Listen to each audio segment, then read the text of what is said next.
Salut la famille, j'espère que vous avez la forme. Ouais, moi c'est toujours et encore toujours de la forme. Et oui, les gars, nous sommes sur le trading. Là, je suis sur mon compte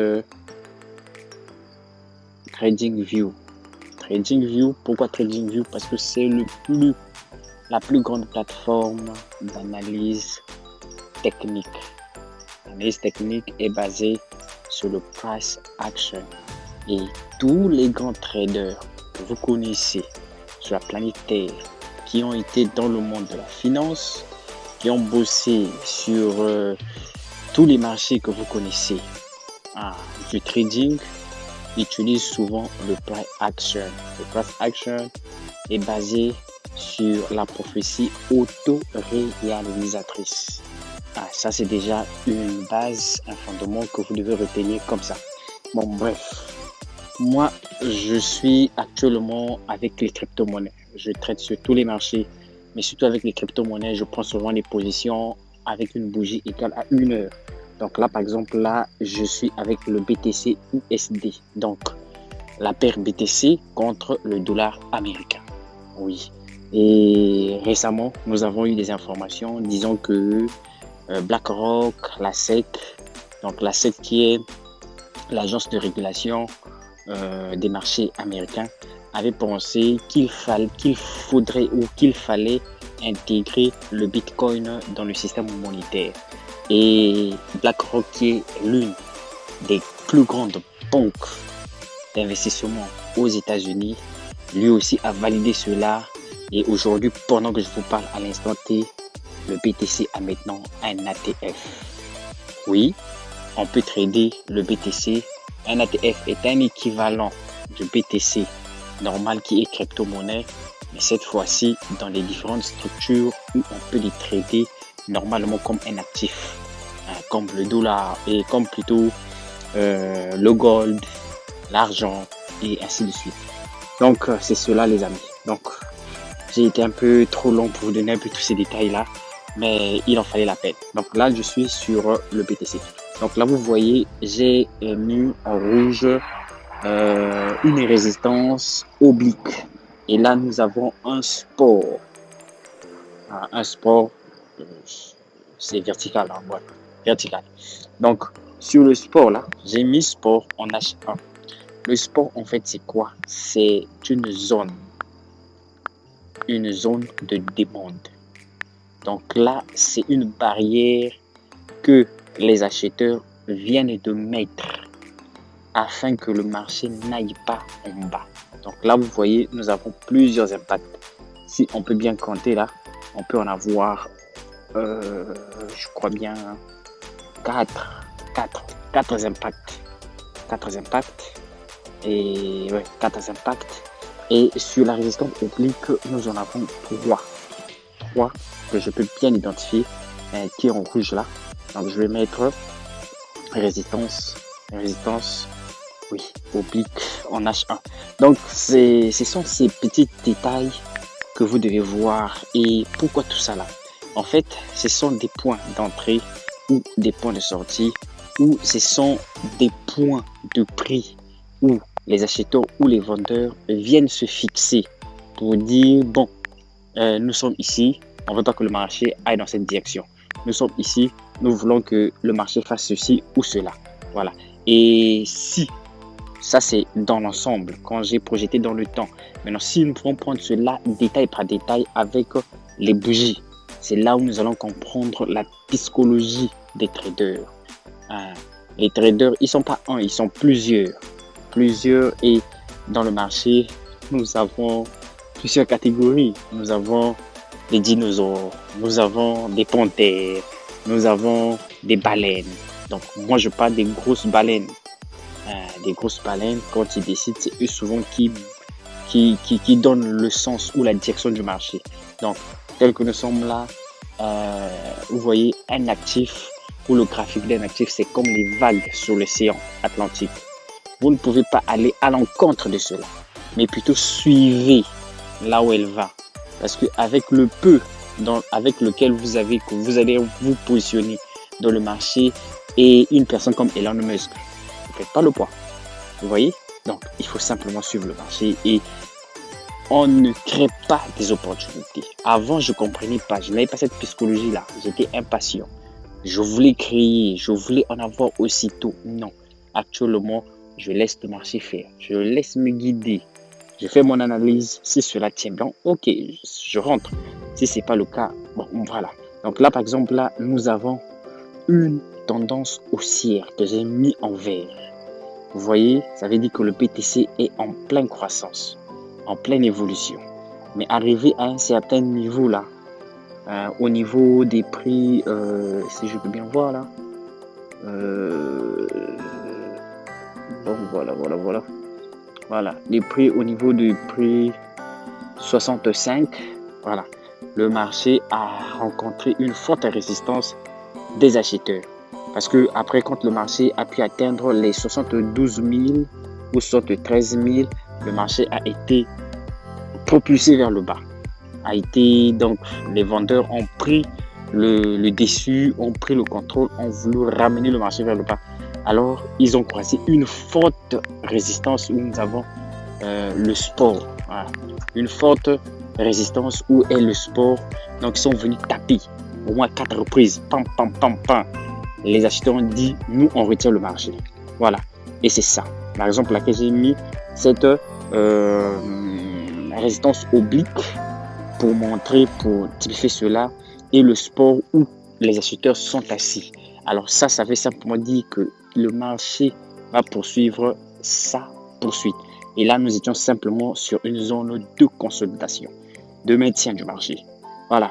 Donc, c'est ce que vous devez comprendre pour cet actif-ci, qui est le BTC USD.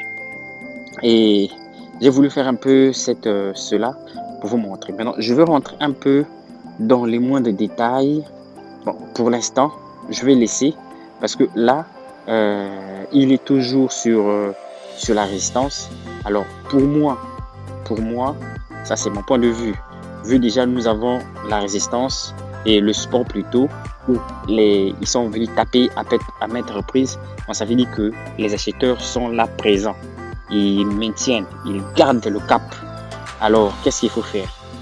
Pour en avoir le cœur net, il faudra que cette résistance-là soit cassée par les bougies vertes, qui est autre que des acheteurs. Alors, si on peut avoir cette grâce-là, que cela casse, alors nous aurons le cœur net pour se dire, là, nous pouvons nous positionner ou dans la probabilité de passer nos ordres, quoi. Dire au marché, bon, nous, on va rentrer là.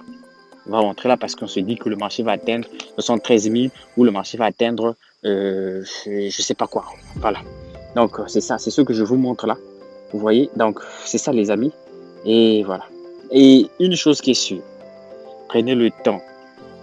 Jouez avec vos graphiques, comme je suis en train de faire là. Jouez avec les graphiques. Et voilà, c'est ça.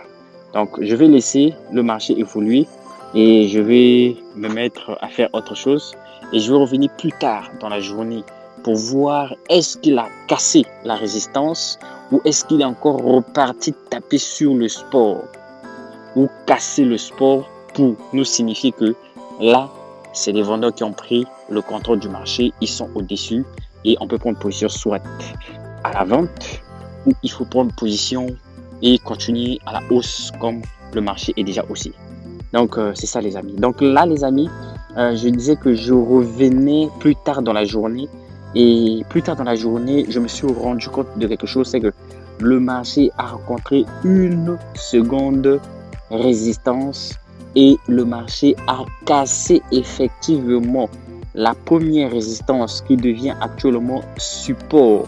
Support, voilà, vous voyez là, et il a fait, je crois bien, un pullback, ouais. Il est venu retaper sur la résistance qui devient support et lui par contre a rencontré encore une autre résistance. Vous voyez, alors j'ai eu à mettre placé vraiment le short long, donc la position d'achat, et pour que le marché me donne à quel moment je peux rentrer, à quel moment il faut sortir, et voilà. Donc, c'est formidable. C'est formidable. Et ce sont des choses que vous pouvez apprendre, tout comme moi. Et actuellement, en le faisant, je suis sur mon téléphone.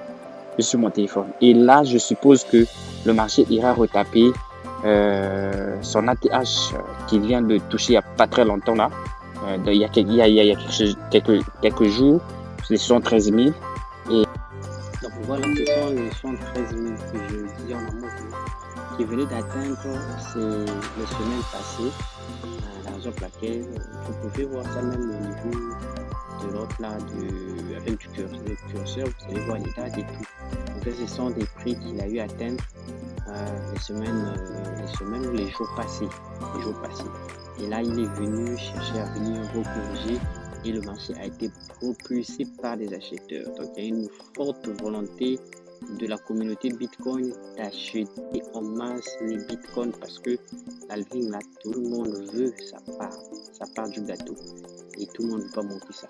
Voilà, donc pendant que vous dormiez, il y a des ceux qui ne dorment pas. Pendant que vous réfléchissez, vous croyez que tout ce qui est crypto-monnaie, c'est de l'arnaque. Les grands businessmen comme les Elon Musk ne font qu'acheter ça en masse. BlackRock, qui est le géant des banques aux États-Unis et peut-être dans le monde entier, achète les bitcoins. La SEC, qui est le service de régulation des marchés américains, a honte d'autoriser ça aujourd'hui. Et voilà, c'est ça. Mais donc, il y a aussi une différence entre un broker et un échangeur.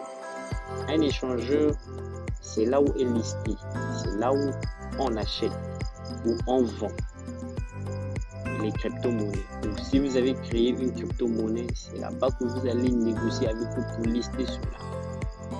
Voilà, donc tout ce qui est trading, spot, futur, margin, tout cela se font sur des échangeurs. Ça, c'est propre aux crypto-monnaies. Maintenant, quand vous prenez des brokers comme Capital.com, comme FBS, comme Forex, je ne sais pas quoi là. Il y en a plein que j'utilise comme Vantage, comme je sais pas, Exness. Vraiment, il y en a plein que j'utilise, que je teste en démo et en réel. Ça c'est pour le trading traditionnel, c'est-à-dire là où il y a les indices boursiers, là où il y a des actions, les matières premières.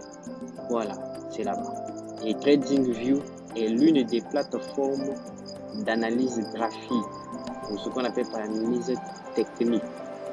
Vraiment, vous voulez faire des analyses avec précision à la lettre, avec calculatrice et tout dans les moindres détails, avec votre sol. Vraiment, je vous assure que c'est le TradingView. Donc, c'est un peu ça. Et vous devez savoir qu'un ATH, c'est le haut prix qu'une crypto-monnaie ou un actif crypto-monnaie a eu à atteindre durant une période donnée. Et après, il finit par venir faire une correction pour dépasser ce niveau-là. Et un ETF, c'est simplement la dérivée d'un actif.